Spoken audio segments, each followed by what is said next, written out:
Are you tired of hearing the advice? Just focus on SEO to gain more traffic to your website.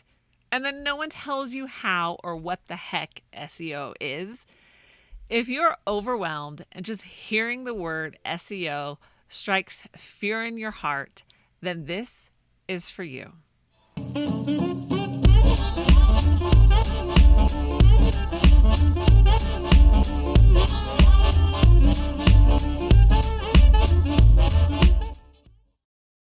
Hey mom, so if you are new to the channel, I am Jodie the mom from lifeunboxed.blog, and I am a homeschool mom of 6, ages 2 to 17, and I am a momtrepreneur. So this channel gives you all the information you need to be a successful homeschool mom and momtrepreneur. And if you want to start your business or take it to the next level, then visit lifeunboxed.blog and download your free Mom Boss 2.0 workbook. So the workbook teaches you how to start a business without a niche. And oh yes, it can be done. If you like to be a rebel mom and break all the rules, then this is for you. Now let's get into the show.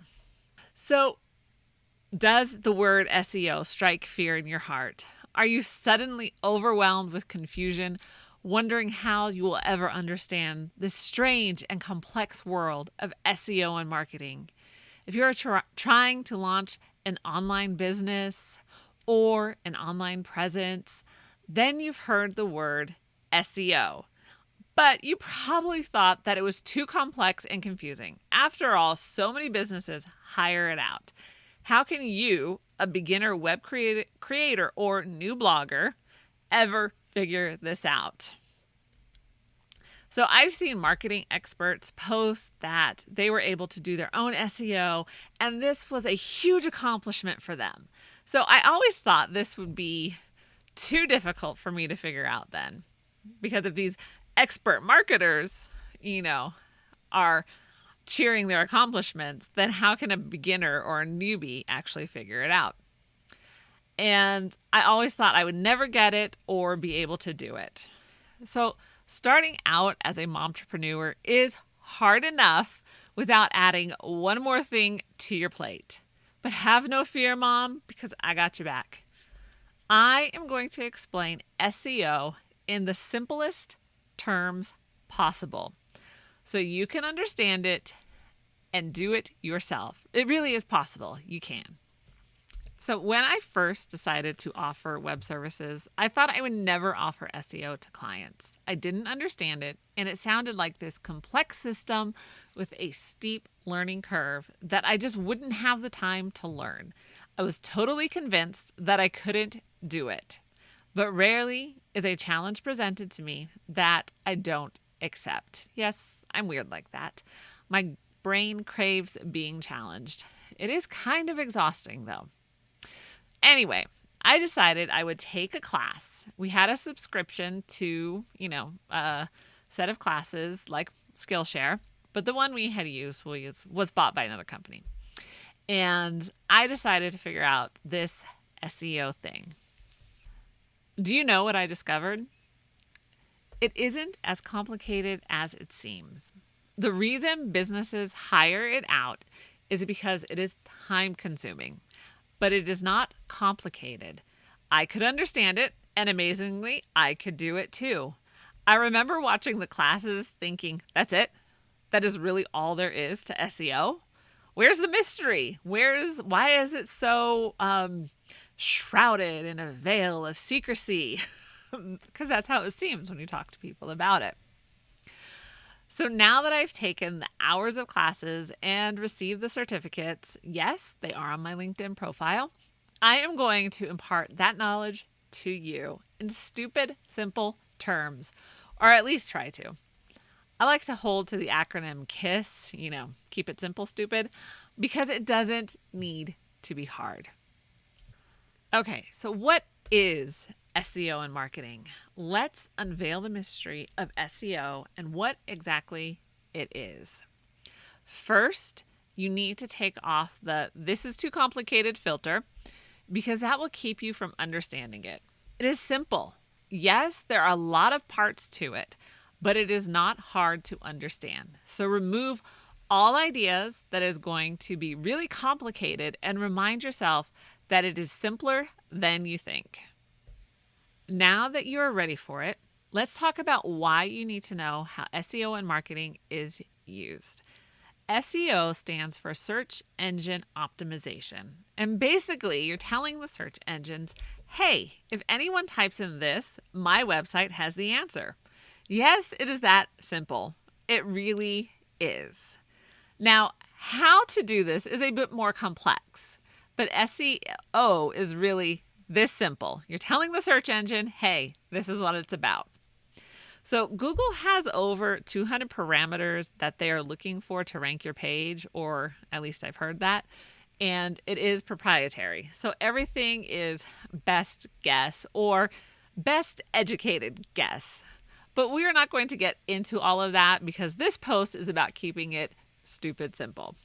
So search engines like DuckDuckGo, Google, Bing, Yahoo, and YouTube is a search engine, are looking to deliver quality content to the user.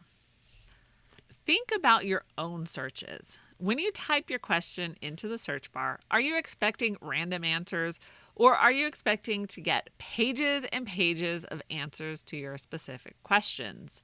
Of course, we are expecting pages and pages of answers to our questions. The search engine knows that your website or blog post has the answer when you optimize it for the search engine. Again, you're telling Google or YouTube, if someone looks for SEO and marketing, let them see this web page. It answers the question, or it provides them information.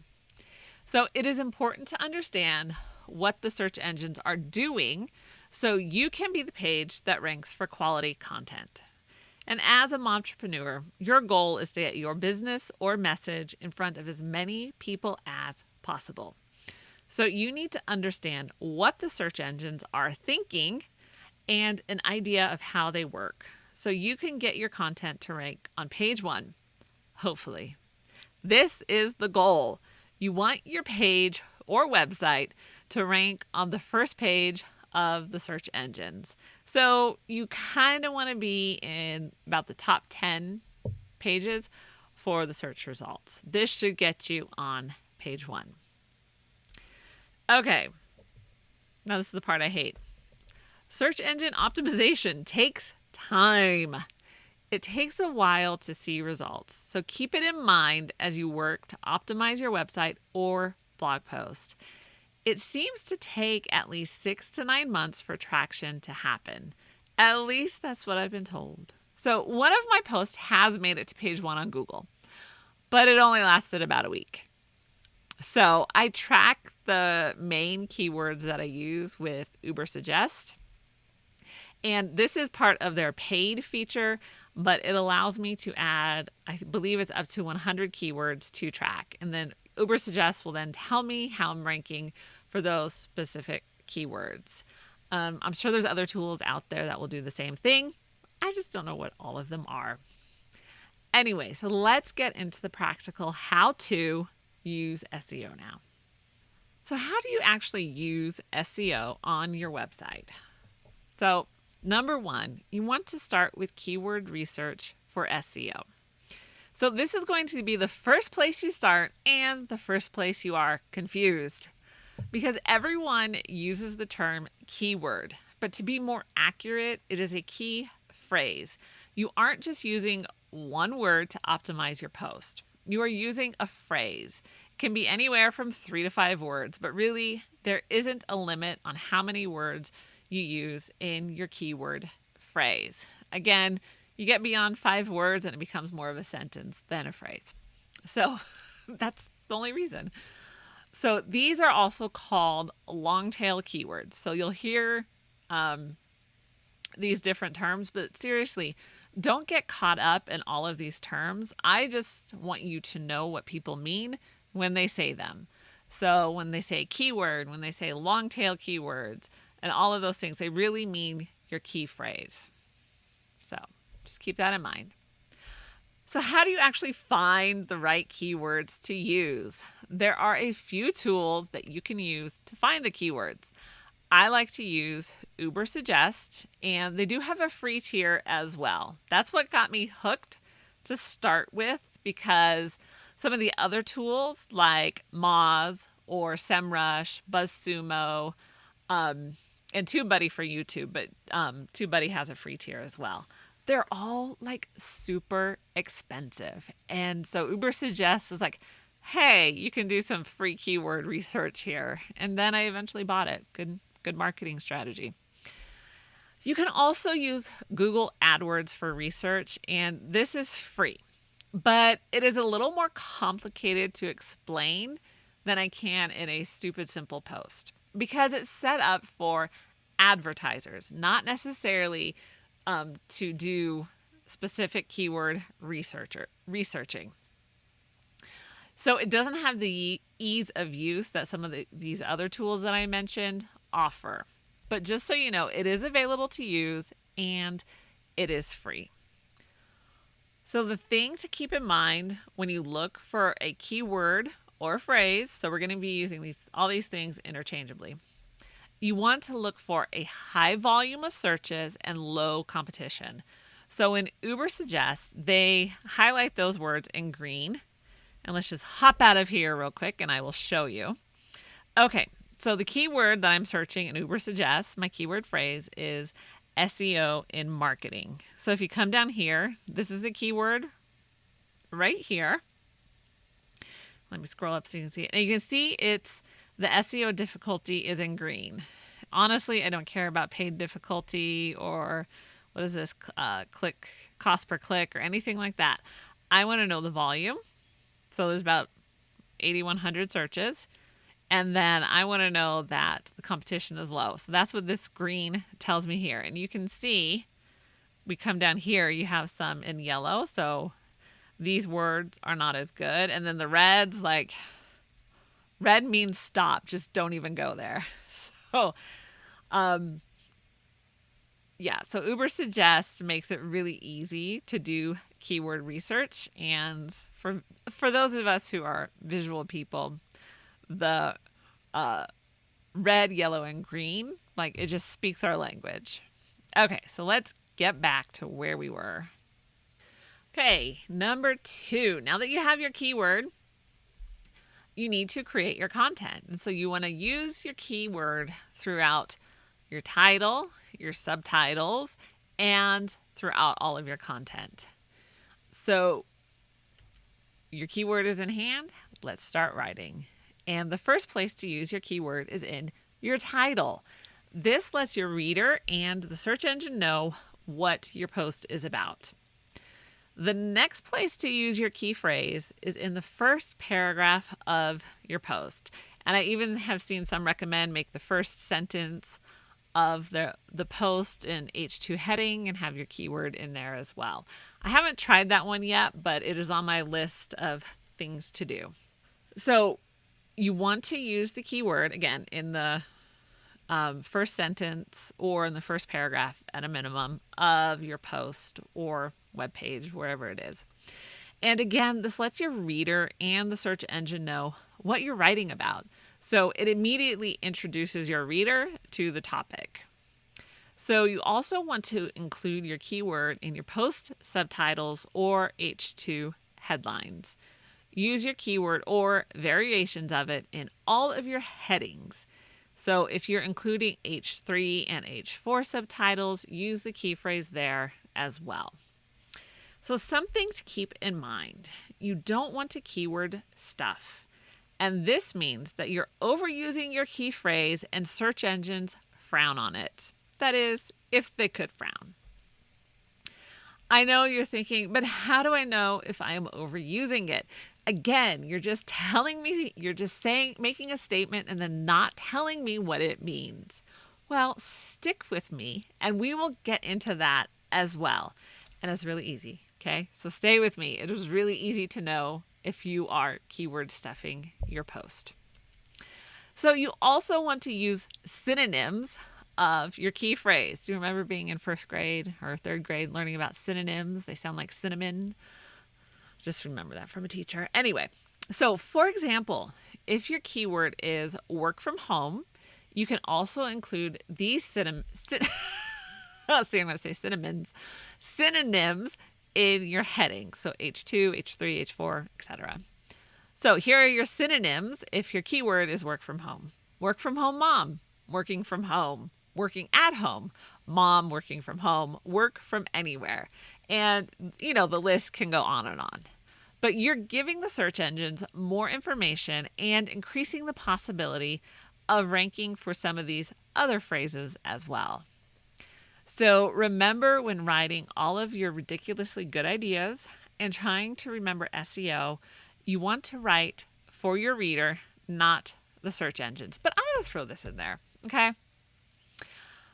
In my keyword research, because I plan out my posts for a year. Now, things may change, but I at least have my titles, I have my keywords, so I know what I'm writing for a year.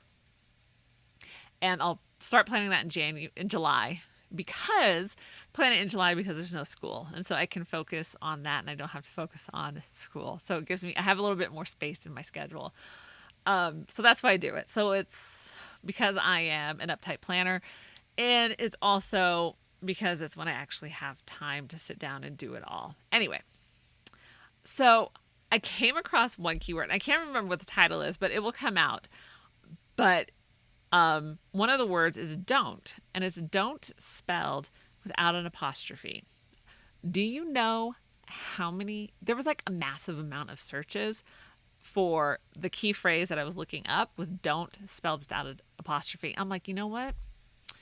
I think I can sacrifice my grammar because it is worth the high search volume and the low competition.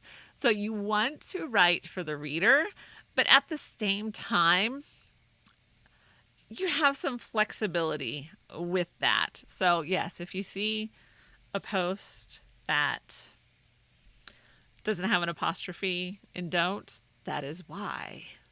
Anyway, but keep your reader in mind, because ultimately you want them to stay and read what you're writing. So keep them in mind as you add the keywords and the synonyms, not synonyms, and make including everything as natural as possible. But again, if you need to leave off an apostrophe because that search volume is just too good to pass up, then do it.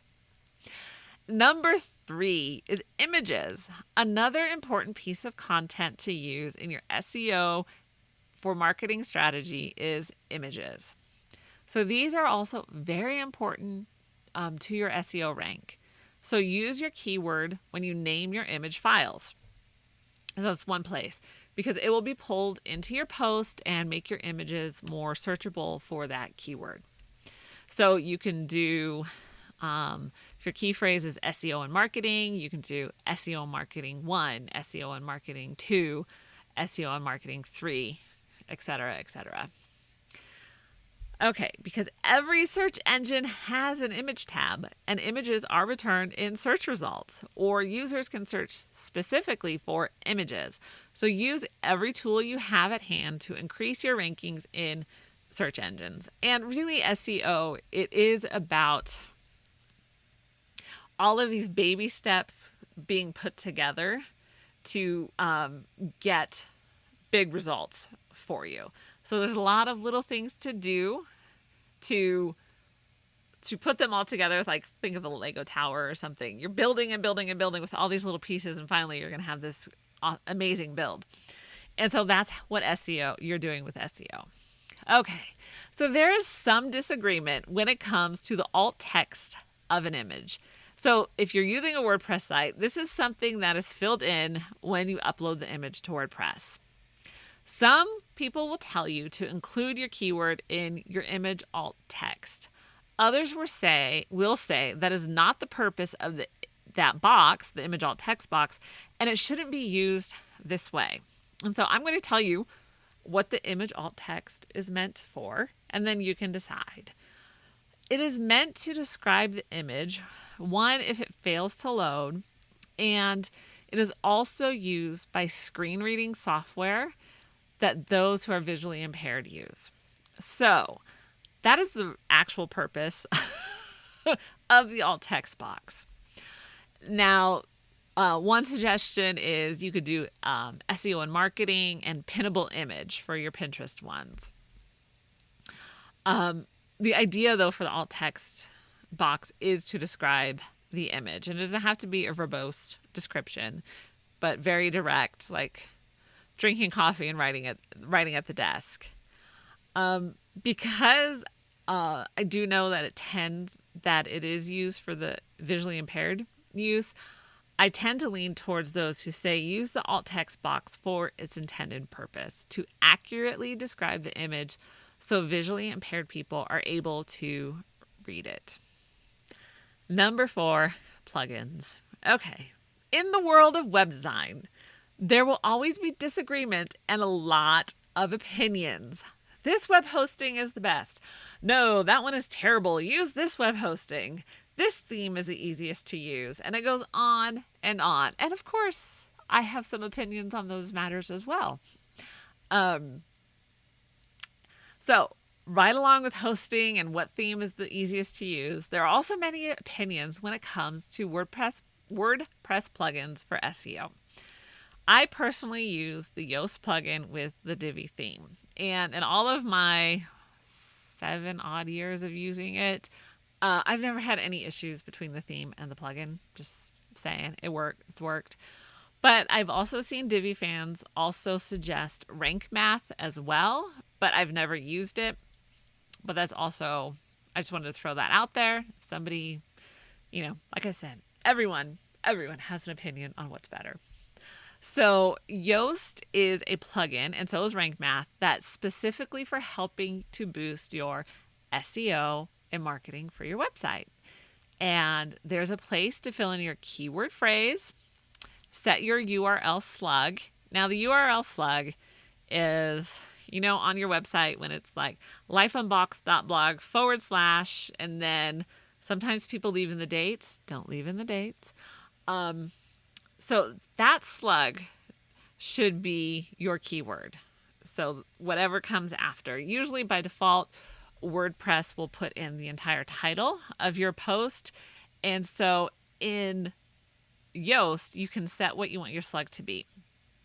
So even though my title for this post and show is Stupid Simple SEO and Marketing, How to Grasp It Quickly and Easily. Now that's a really long web address. So when I put the slug, set the URL slug, I set it to SEO and marketing, which is the keyword that I'm going for on here. So just keep that in mind. Again, it's all of these little things that are building to have a big impact on your website. And then Yoast will let you know if your post has a green light or a red light. And I know, it's not necessarily intuitive or necessarily an indicator of if your post is going to be liked by the reader. But I am a visual person, so the grade helps me to see how well I'm doing. It will also suggest where fixes are needed, which I really appreciate, because if there's repetitive sentences, for example, if I start a sentence 3 times in a row with the word the, it'll highlight that for me so I can go in and fix it. So different things that, in the writing, when you're in the middle of being creative and the juices are flowing, you don't necessarily think of these things. So it will kind of flag those areas for you as well. And so back to keyword stuffing.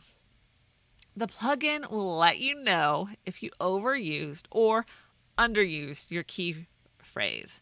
So it will actually say, for the amount of words you've written, you haven't used it enough, go add it someplace else. Or it'll say, for the amount of words you've written, you've used it way too much, take it out. And it'll tell you if it's in your content, if it's in your headings, it'll be specific if you need to add more headings and different things with the keyword. So you don't need to count how many times you used it. The plugin will do it for you. There is a paid version, and I've never actually used the paid version. I have just used the free version because it does offer a lot. And there's a video that I watch every single time because I am a momtrepreneur, and there are some things that you just can't keep up with. So There is another web guy I like to follow, and he always does a new video for Yoast like every year. So I will leave that link below for you. And so if you want to set it up, just watch the video because we'll take you step by step. Number 5, other things to keep in mind. As mentioned above in the previous sections, Google looks at more than 200 parameters for ranking pages. Things like page speed, how easy it is to navigate your website, backlinks, etc. So while we won't be getting into backlinks in this post, you can check out this book, Easy Backlinks for SEO, and it is rich in information and resources. Yes, I bought it and read it myself, so I will leave the link for that below. And if you want to check your site speed, you can go to gtmetrics.com and put in your web address and it'll give you a grade. So that's one website that I use to check my site speed. Okay, but let's talk site speed for a little bit because this is something that is in your control for the most part. So your hosting company always plays a role in it, and you can make your page faster by making your images smaller. So that's one thing that is in your control when it comes to your site speed. Sometimes if your hosting company is not that great or they don't have fast servers, then you can't do anything about it except call and yell at them. So, but one thing you can do is make your images smaller. So there are plugins that will compress your images, but the best thing to do is to upload a compressed image from the start. And if you use Canva, and I highly recommend that you do, you can actually compress your image when you download it. So make your image, download it, hit compress your image, and you're starting on that process of making the image smaller. So try to keep your website light. You don't need to add all the plugins. This will slow down your website, and that is why I like to use a page builder like Divi, because I don't need to add too many more plugins to my website. And I do have another video on that. Like I have actually tons of resources to include with this show on SEO, on web design, on all of this. So just be sure to check out the show notes so that you can educate yourself, you can learn. Okay, so let's conclude because this has been a really long show. But it's good because we need to kind of break it down. A good thing I was going to title this SEO in 10 minutes, but good thing I didn't. Anyway, SEO doesn't need to be hard. Yes, it takes time, but it is not complex. Remember, you're creating posts that target specific searches. And you find how to target these searches by looking for keywords or key phrases. Once you know the keyword you are targeting, you use that for titles, subtitles, content, and file names. At that point, you are optimizing your post for the search engines. So if you want to go deeper into SEO, check out Skillshare for classes, and I'll leave my link below. And there's also a couple of books that I found very helpful for taking a deeper dive into SEO for marketing, and I'll also leave those links below. And a great way to support the show and to give you a great resource is to use one of my affiliate links. So I will leave those below, and please be sure to click through. I am so glad you joined me today. And if you want to help spread the word, be sure to like this video and subscribe to the channel. You can listen to the podcast on Apple Podcasts, Spotify, and wherever you listen to podcasts. Remember to check out the Life Unboxed store for all of your Mom Boss merch. And you can support the show with coffee. Visit ko-fi.com/lifeunboxedblog, and that is ko-fi.com/lifeunboxedblog to buy this tired mama a cup of joe. And for more great momtrepreneur content, follow Life Unboxed on social media or check out lifeunboxed.blog. And be sure to share the podcast and video with your friends. And I will see you in the next show.